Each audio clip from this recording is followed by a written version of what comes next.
Singkat cerita sahabat yang makmum ini lama-lama mangkel, matur, ya Rasulullah, ini orang yang kau pasrai jadi imam itu sering main kulhu. Akhirnya Nabi memanggil, ya fulan, kenapa kamu suka baca kulhu? Li'annaha sifatur rahman, karena dalam surat kulhu itu semuanya menerangkan sifatnya Allah Ta'ala. Maka saya suka itu. Nabi saat itu juga dapat wahyu, ya Muhammad, kasih tahu orang itu, inni uhibbu, saya suka dia karena dia suka kulhu. Nah, itu aja hafalkan itu. Jadi itu riwayat yang lebih menggembirakan itu. Jadi tidak usah tabarak, cukup apa? Kulhu. Dan itu lebih mutawatir. Makanya kalau legenda dunia kiai itu kan ini ada cucunya Sayyidina Ali. Tuh, siapa yang bisa khatam Quran sekian menit, yang menang Sayyidina Ali ya, karena baca kulhu sampai 3 kali. Yang dianggap takdilul Quran, sudah sama dengan baca Quran. Jadi ini ijazah terakhir, ini jadi porsinya tambah turun. Saya itu suka.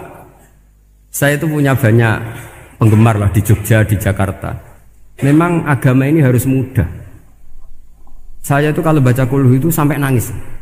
Nangis saya bukan karena faham atau haru, itu enggak. Sebaik itu Allah. Masa gara-gara hafal kulhu, main kulhu dicintainya? Ya karena memang Allah itu benar-benar zat yang baik. Makanya saya punya teman itu kurang ajarnya, masya Allah. Kalau tes ditanya rukun Islam berapa, nawakidul wudhu berapa, muftitatus sholat berapa, semuanya dijawab la ilaha illallah. Terakhir ditulis kafir Pak, sama nyalahno iki. Nyalahno la ilaha illallah kafir apa ndak? Gurunya bingung kan akhir. Di ek iku la ilaha illallah kok di ek. Akhirnya bocah diceluk, "Cung maksudem piye? Mun sampean wani ngeek Pak, kafir Pak." Akhirnya sugahno ribet-ribet. Pertanyaan apa tuh? Ma mubtilatus sholat la ilaha illallah. Nah gitu wudu ya. Tapi jangan tiru loh. Lah gurune kok ngeek kawani kafir. Siapa yang berani ngeek la ilaha illallah? Yo namanya sing boweli. Angin belinge itu disurati wong tuane. Kalau nu mondok sarang era kuno, jadi ijek lugu wong. Surati wong tuane, kowe gak susah, wong tuamu disurati. Tenang ya Gus, bapakku buta huruf. Jadi wis disurati, gak ngefek wong bapaknya buta huruf. Nah, di Islam, saya ulang lagi di Islam. Dengan tanda kutip kesalahan-kesalahan kecil gini ku zaman Nabi, sahabatnya Nabi, iku kabeh udah berkah. Makanya nggak ada ilmu sebarokah kayak zaman Nabi. Wong goblok wae dadi berkah. Sampai Nabi ngendikan aksaru ahlil jannah al-bulu, akeh-akeh penduduk swarga iku wong goblok. Mergo wong goblok iku piye? Apa dimangkeli iku ya gaweane pangeran. Nabi itu pernah disomasi wong goblok. Itu ya piye? Nabi kan cerita kiamat tuh gini. Yang kemarin enggak jadi itu. Kiamat di Indonesia kan berapa kali ya? 999 terus 2000 berapa? 12 terus Jumat apa kan sering mau ada kiamat. Saya sering ditanya tamu, Gus, entah ini kiamat teng putih, entah ini negene barang aku, aneh-aneh.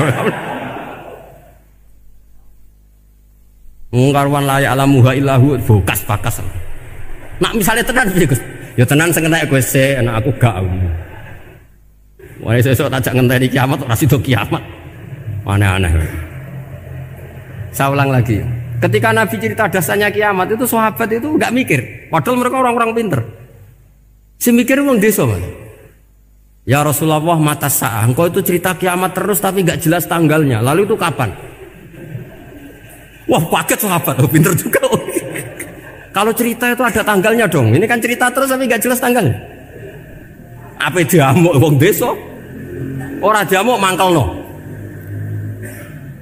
Nabi meneruskan tentang ahwalil kiamah, masih nerangkan ahwalil kiamah. Dibaleni lagi. Ya Rasulullah mata sa'ah. Lalu kiamat itu kapan? Ini kalau ijazai jadi bodoh tapi untuk ridhanya Allah Ta'ala pun. Kalau lah kadang jadi pinter gue nyesal. Ribet. Dikongkon Pak Najib barang ini akhirnya. Gara-gara pinter.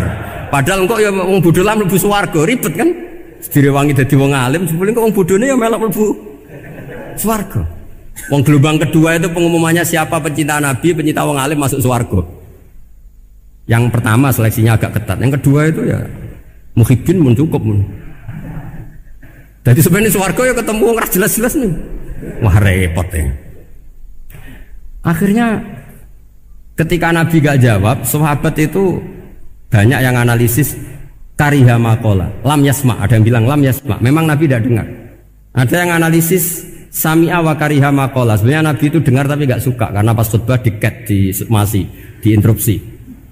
Karena diulang-ulang lagi akhirnya akhirnya Arabi tadi mengulang-ulang lagi, akhirnya Nabi jawab. Karena Nabi itu orang yang sangat pintar, jawabnya ma'atatalaha, kamu kok berani tanya kiamat kapan, persiapan kamu apa?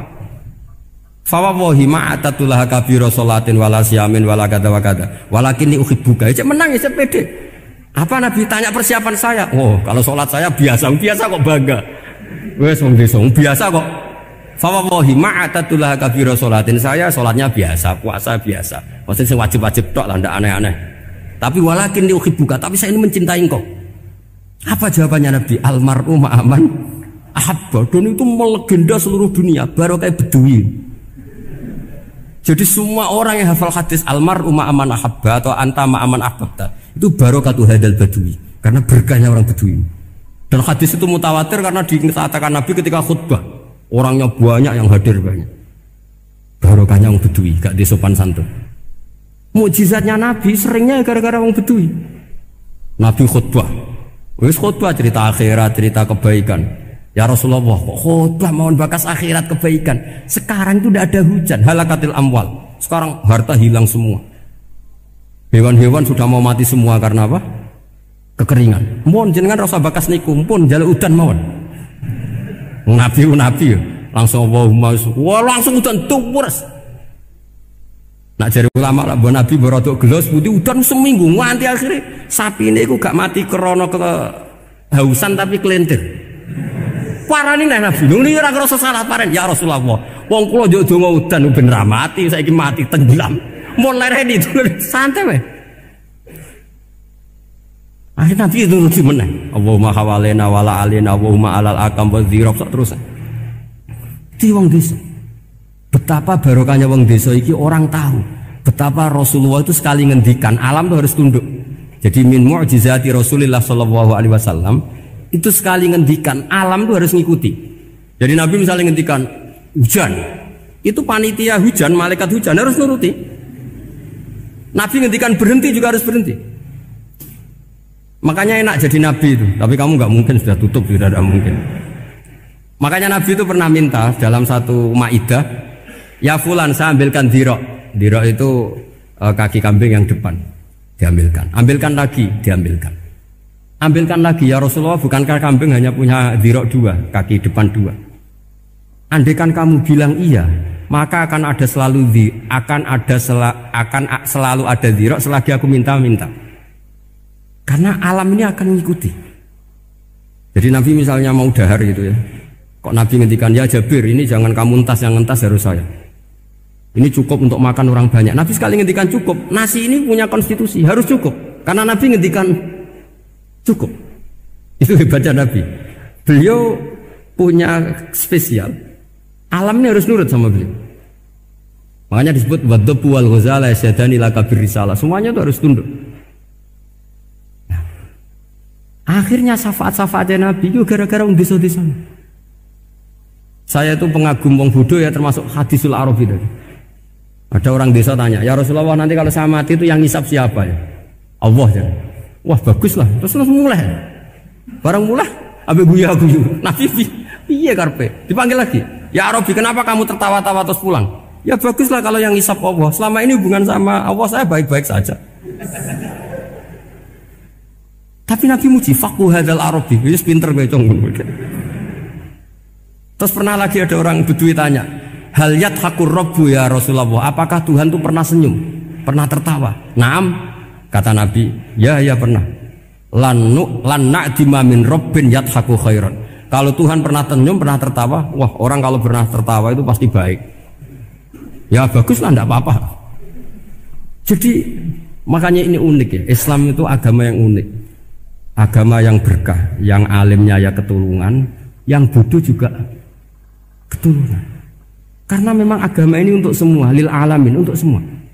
Maka kata Imam Ghazali, Allah mengutus Nabi itu diutus ke raja-raja, diutus ke pedagang, diutus ke aromil, diutus ke fuqara, diutus ke birokrat, diutus ke apa saja. Ila jami'i sunufin nas, ila jami'i asnafin nas.